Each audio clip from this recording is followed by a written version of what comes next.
Okay, hi, good morning. Jadi hari ini kita akan lihat kepada subtopik yang terakhir dalam bab 3 ni iaitu bab 4 ni iaitu transformer. Okay, dalam transformer kita akan belajar struktur-struktur transformer. Selain itu kita belajar prinsip kerja dia macam mana sebuah transformer berfungsi. Okay, selain daripada itu kita juga akan belajar berkenaan dengan sistem penghantaran atau penghantaran dan pengagihan tenaga elektrik seperti yang kamu lihat di tepi-tepi jalan tu. Okay, dia ada transformer kan. Kalau blackout orang selalu cakap transformer rosak, transformer meletup. So, apa sebenarnya jenis-jenis transformer yang ada lah. Okay, jadi kita akan lihat terus kepada penerangan dia. Okey, so 4.3 mungkin kamu ada belajar sedikit berkenaan dengan transformer dalam sains menengah rendah, tetapi kita akan lihat dengan lebih mendalam lah. Okey, so apa yang terdapat dalam transformer? So biasanya dalam suatu struktur transformer, cikgu terangkan dulu struktur dia sebab di sini. Okey, dalam suatu struktur transformer biasanya dia ada dua gegelung. Okey, ini ialah lukisan yang paling ringkas lah, struktur yang paling ringkas dilukis. Okey, di mana gegelung yang di depan itu kita panggil sebagai gegelung premier.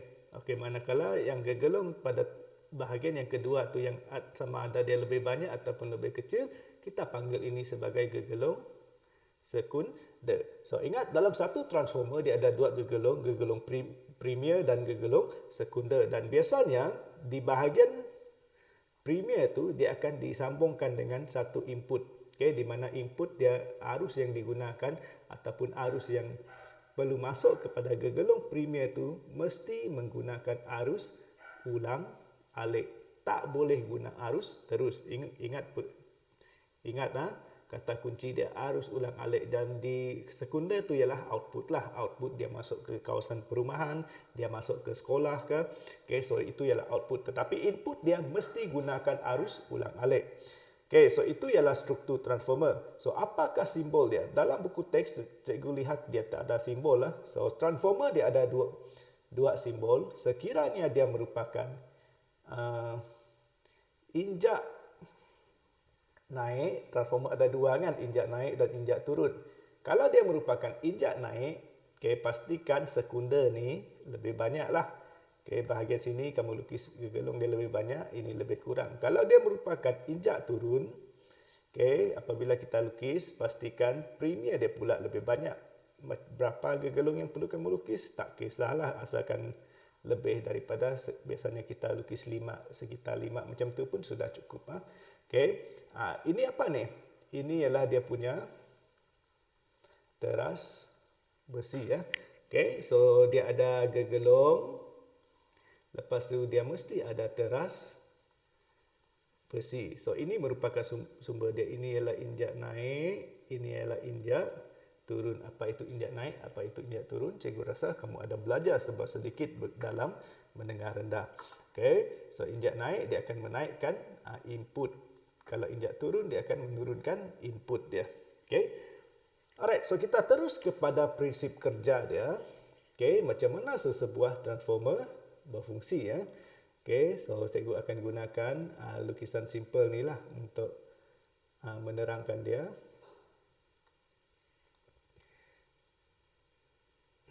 Okay, kamu boleh rujuk juga dalam buku teks. Okay, dia ada prinsip-prinsip kerja dia muka surat 163. Okay, yang pertama sekali seperti yang cikgu katakan tadi. Okay, kamu boleh lihat flow dia lah. Flow dia ada di sini ya. Okay, tak apa, cikgu terangkan balik. Okey, untuk sesebuah transformer berfungsi, ingat, okay, dia ada input. Kejap, cikgu adjust dia. Okey, dia ada, ini gegelung tadi cikgu sudah terangkan. Ini ialah premier, ini ialah sekunder. Okey, jadi apabila kita nak input masuk kepada premier input ini, kita mesti gunakan arus apa tadi? Arus ulang alik ataupun dalam English dia dipanggil sebagai AC alternating current, arus ulang alik. Okey, kenapa kita gunakan arus ulang alik? Sebab seperti yang kita tahu, arus ulang alik ni dia akan bergerak. Okey, cycle yang pertama kita kan sudah belajar kan.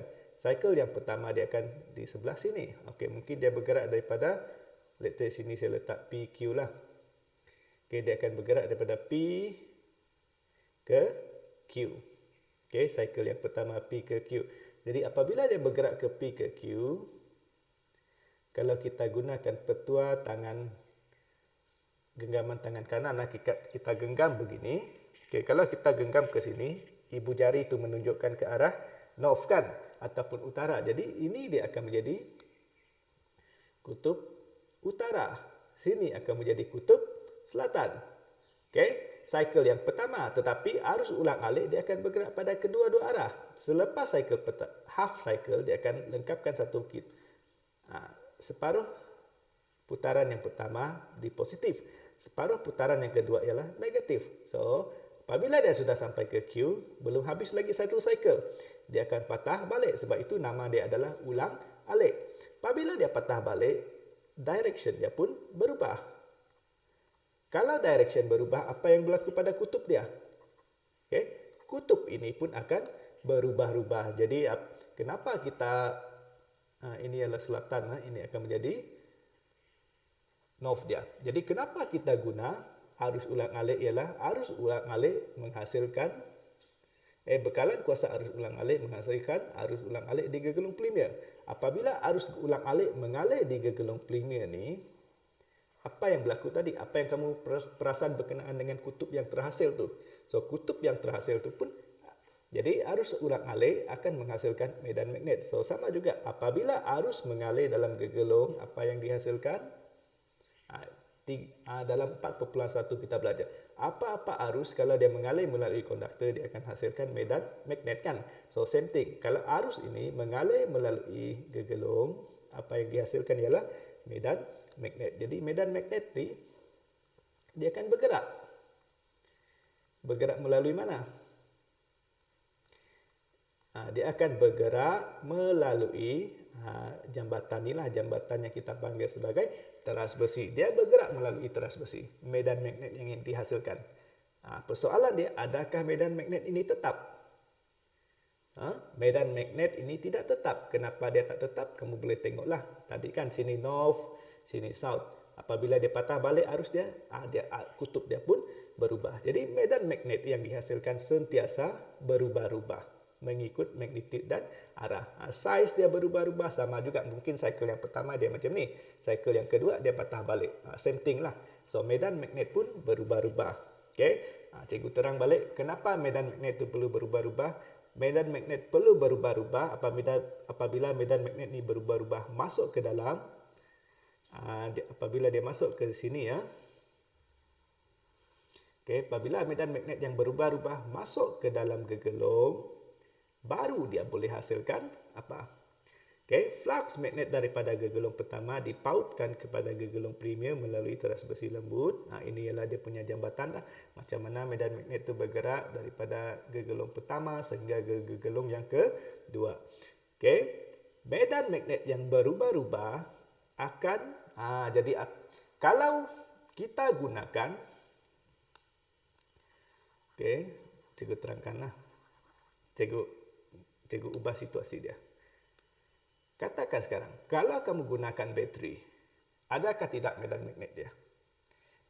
Tetap adalah, medan magnet tetap ada di sini. Cuma sekarang, medan magnet yang dihasilkan ialah tetap. Apabila medan magnet yang dihasilkan adalah tetap, dia seolah-olah, okay, kamu ada satu gegelung.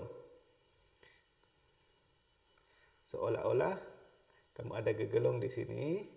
Kamu letakkan satu biji magnet di sini. Kamu letakkan magnet ni tanpa gerak-gerakkan dia. Adakah arus akan terhasil?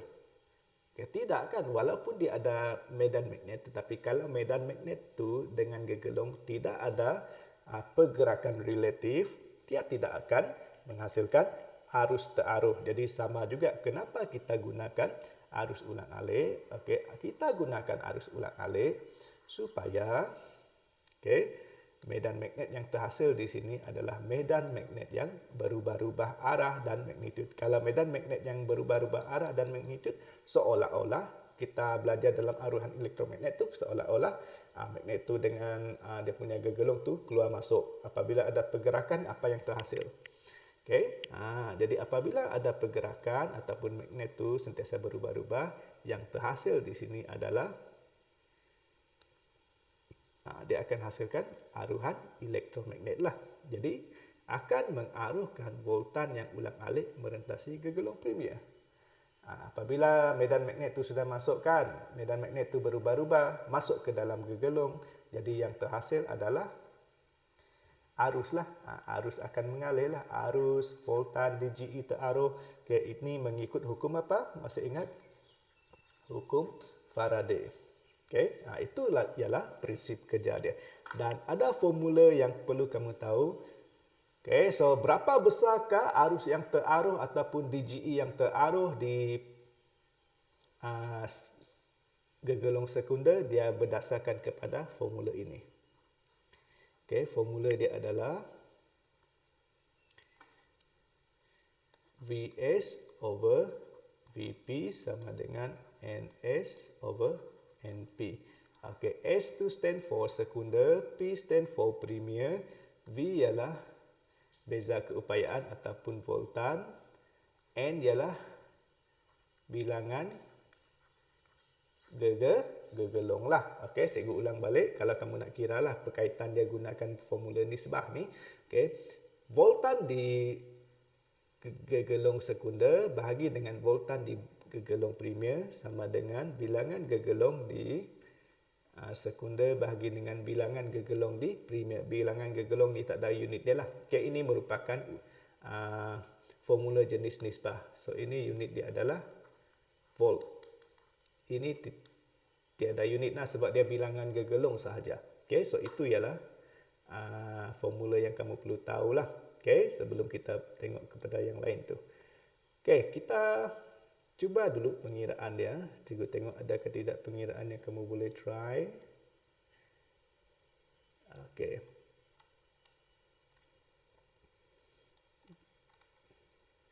Okay, never mind. Kita tengok dulu transformer unggul. Okay. Next one kita akan belajar berkenaan dengan transformer unggul. Apa itu transformer unggul? Okay. Transformer unggul. Nama dia pun unggul kan. Kalau dia merupakan transformer unggul bermaksud dalam bab elektrik kita ada belajar lah. Okay, kalau dia unggul, nama pun unggul bermaksud kecekapan dia adalah 100%. Apa itu kecekapan? Kecekapan ialah kuasa output bahagi dengan kuasa input kan. Berapa peratus yang input tu menjadi output yang berguna. So, kalau dia unggul bermaksud tidak ada kuasa yang hilang. Okay, tapi dalam realiti dia tak adalah transformer yang unggul lah. Transformer tu akan panas juga. Kalau dia panas dia akan membazirkan ada tenaga yang akan hilang lah.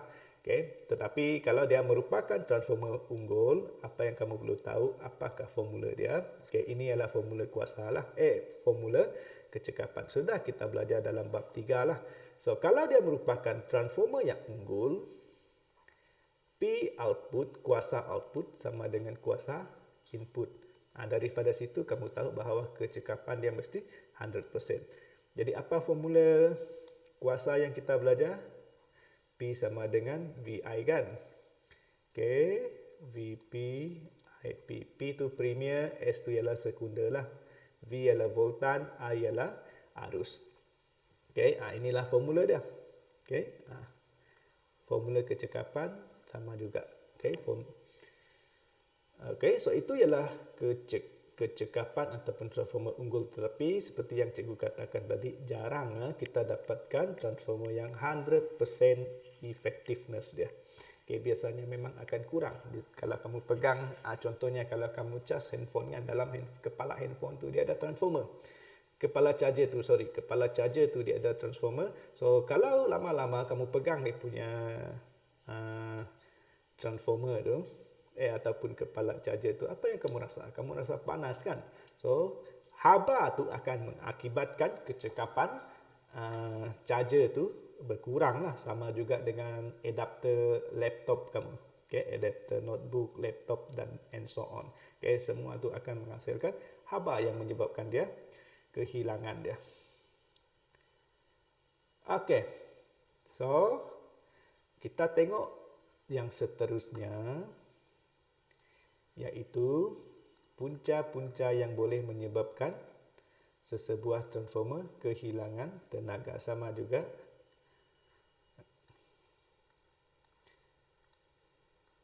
Cikgu akan gunakan lukisan ini sebagai ilustrasi dia untuk kamu lebih fahamlah. Okey. Tunggu, cikgu belum zoom in dulu. Cikgu nak edit dia. Okey.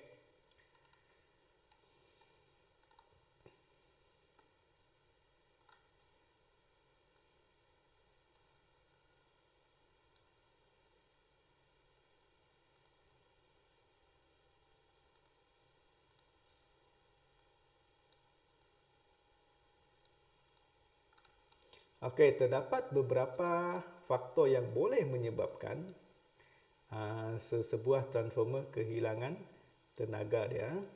Yang pertama adalah kalau kamu tengok muka surat 164, dia ada faktor dia. So, kamu ingatlah apakah faktor-faktor dan macam mana kita nak ubah dia. Okey, yang pertama ialah rintangan gegelong tu. Seperti yang kita tahu, gegelong ni mestilah diperbuat daripada sama ada dawai ataupun wire kan, konduktor. So apa-apa konduktor dia mesti ada rintangan. So kalau dia ada rintangan, apabila arus mengalir, apa yang berlaku? Kalau arus mengalir, dia akan menghasilkan haba. Pemanasan dawai akan berlaku.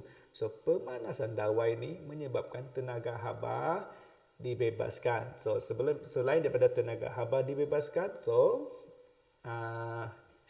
dia pun boleh menyebabkan kehilangan tenaga. Okey, itu yang pertama. Pertama ni biasalah. Biasa kita sama juga dengan konduktor elektrik ataupun electrical line yang ada di tepi-tepi jalan tu, apa yang menyebabkan dia kehilangan tenaga ataupun kuasa dia? Semuanya adalah kerana penghasilan haba yang disebabkan oleh rintangan wire ataupun rintangan konduktor dia. Okey, itu yang pertama. Ini biasa kita jumpalah. Okey, yang kedua, cikgu nak lihat kamu tengok yang inilah. Flux magnet dulu. Okey, flux magnet. Macam mana flux magnet tu boleh bocor? Okey, seperti yang kita tengok prinsip kerja dia tadi, flux magnet yang dihasilkan di gegelong ini, dia sepatutnya bergerak melalui teras besi kan? Tetapi adakah semuanya akan sampai daripada primer ke sekunder? Mungkin ada yang terbebas ke sini, ke persekitaran. Jadi, itu pun akan menyebabkan kecekapan transformer tu berkuranglah. So, kamu tengok di sinilah dalam ayat dia. Flux magnet yang dihasilkan oleh arus primer tidak dipautkan ataupun tidak dialirkan sepenuhnya dalam teras besi. Ada yang terbebas ke persekitaran, tidak sampai ke sekunder, bermaksud tidak 100% sudah. Unless kamu boleh 100% kan daripada primer, flux magnet dia terus bergerak ke sekunder. Tetapi sekarang ada yang terbebas ke persekitaran. Jadi dia bukan 100% lah. Itu faktor yang kedua. Cikgu lompat-lompat tidak ikut dia lah. Mana-mana yang mudah kamu faham dulu, cikgu terangkan. Okey, yang ketiga. Ini yang kedua tadi kan. Yang ketiga kita tengok arus pusat. Okey, tadi kalau arus mengalir daripada gegelong primer kan. Okey, kalau dia mengalir dalam gegelong primer, dia akan hasilkan apa? Dia akan hasilkan medan magnet. Jangan lupa, selain daripada dihasilkan medan magnet, teras besi ini pun merupakan besi ataupun merupakan satu konduktor. Jadi kalau konduktor tambah dengan medan magnet yang mengalir melaluinya, dia akan hasilkan apa? Walaupun sepatutnya kita tidak mahu arus terhasil pada teras besi itu kan. Teras besi itu cuma berfungsi sebagai macam jambatan saja. Tetapi kadang-kadang teras besi ini pun merupakan konduktor. Kalau ada konduktor, ada teras magnet mengalir melalui dia dan teras medan magnet itu selalu berubah arah. Jadi apa yang terhasil? Arus pun akan terhasil di sini. Okay? Sebenarnya kita tak mau arus terhasil di teras besi, kita mau arus terhasil di sekunder. Tetapi oleh kerana sifat semula jadi teras besi sebagai konduktor dan medan magnet dia, jadi arus terhasil di sana. Jadi apakah nama arus yang terhasil di teras besi yang kita tidak mahu tu? So arus tersebut kita panggil sebagai arus pusar, ataupun arus pusar, ataupun nama English dia dipanggil sebagai eddy current. Dia dipanggil sebagai eddy current. Okay, eddy current ini kita tidak mahu sebab dia akan mengurangkan nilai yang terhasil di sekunder nanti. So medan magnet yang berubah-ubah mengaruh, tengok sini, mengarahkan arus pusar ataupun eddy current dalam teras besi. Arus pusar ini akan memanaskan teras besi, dan teras besi yang panas akan menyebabkan kehilangan yang ini akan menyebabkan kehilangan tenaga. Okey, itu yang ketiga. Apa itu arus pusar? Arus pusar ialah arus yang terhasil di teras besi disebabkan oleh pengaliran medan magnet yang berubah-ubah. Okey, yang keempat.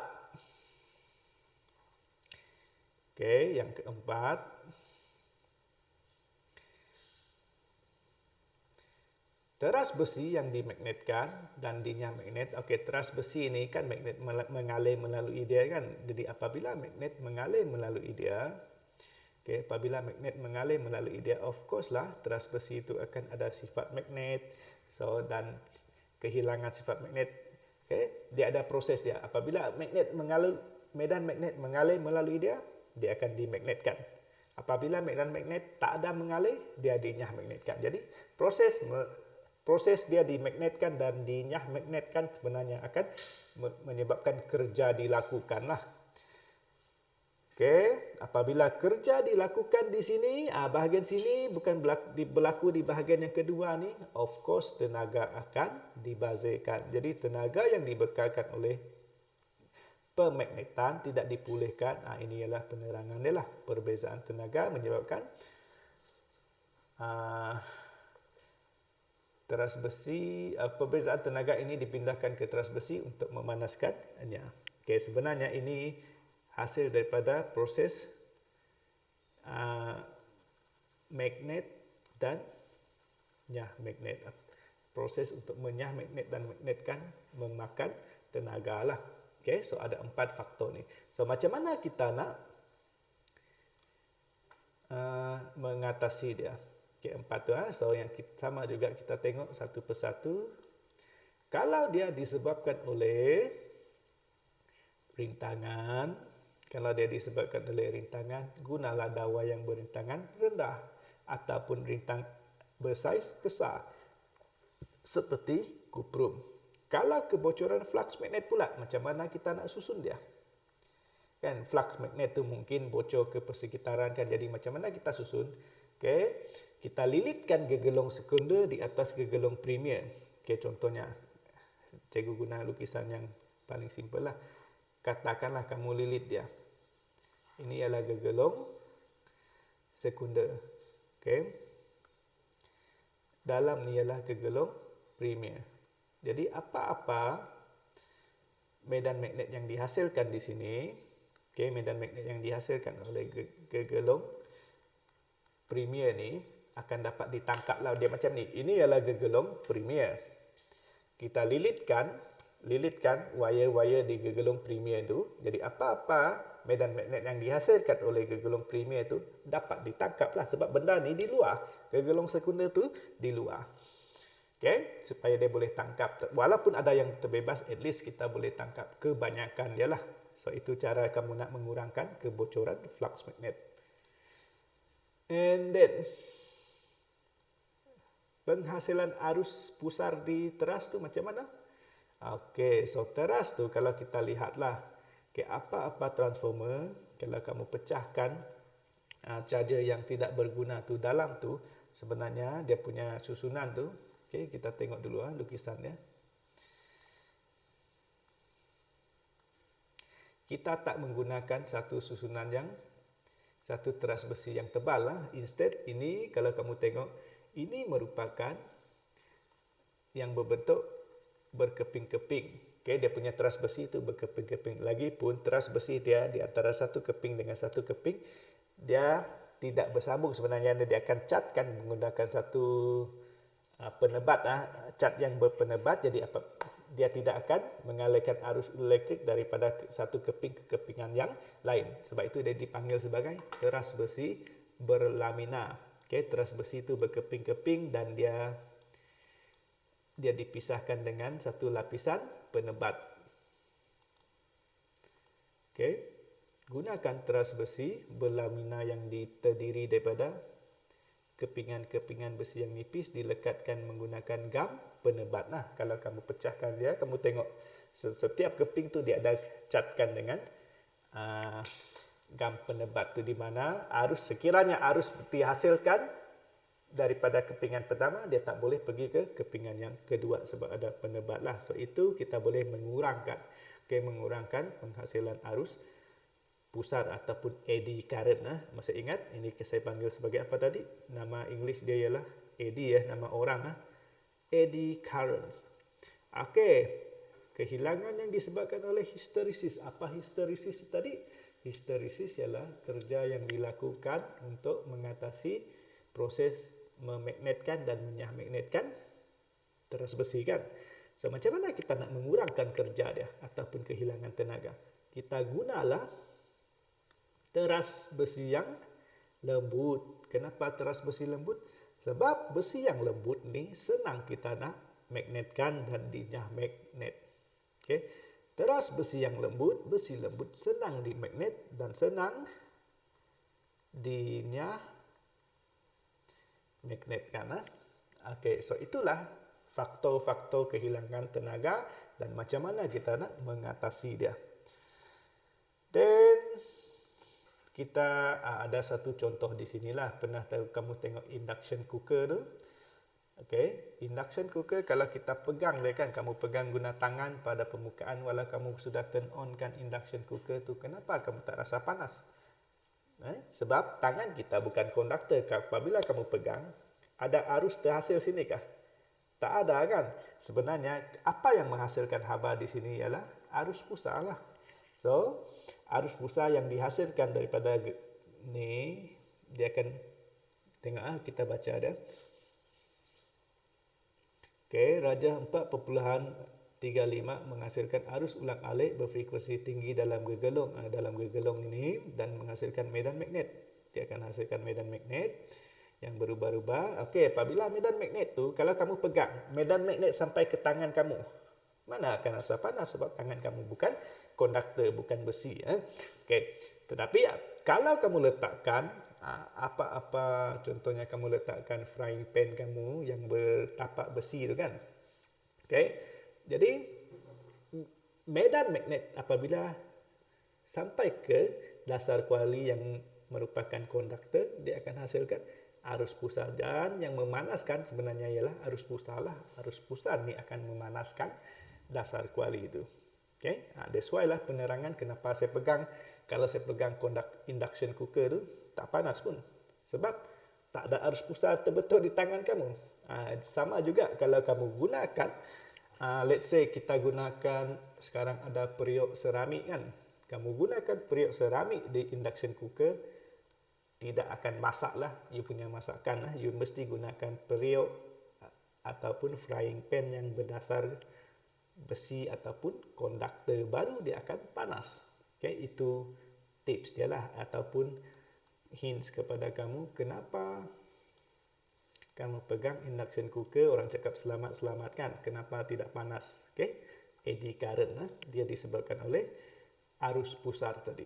Okay, so itu ini kamu boleh lihatlah apa injak turun, injak naik yang ada. Okay, injak turun ialah seperti yang ada di laptop, okay, di TV, okay, semua tu. Okay, injak naik pula, apa injak naik? Apa alat yang menggunakan tenaga elektrik yang besar? Contohnya, ketuhar kamu, oven. Okay.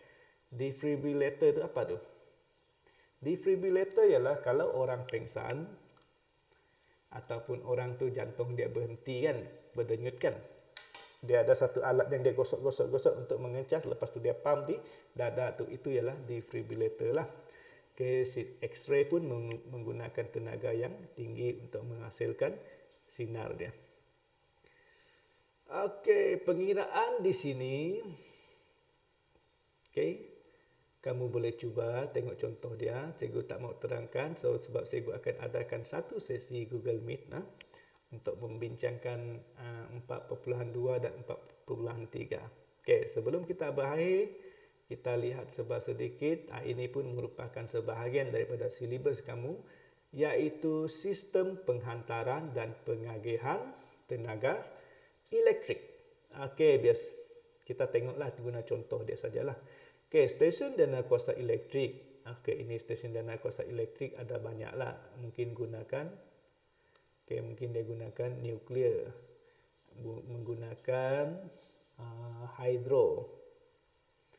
Kamu sudah belajarlah dalam geografi lah. Okey, so tenaga yang dihasilkan ataupun voltan yang dihasilkan ialah 20 kilovolt. Okey. 20 kilovolt tu apabila dihasilkan daripada stesen jana kuasa ni, dia akan melalui satu transformer. Transformer apa ni? Transformer injak naik, dan dia akan naikkan kepada 275.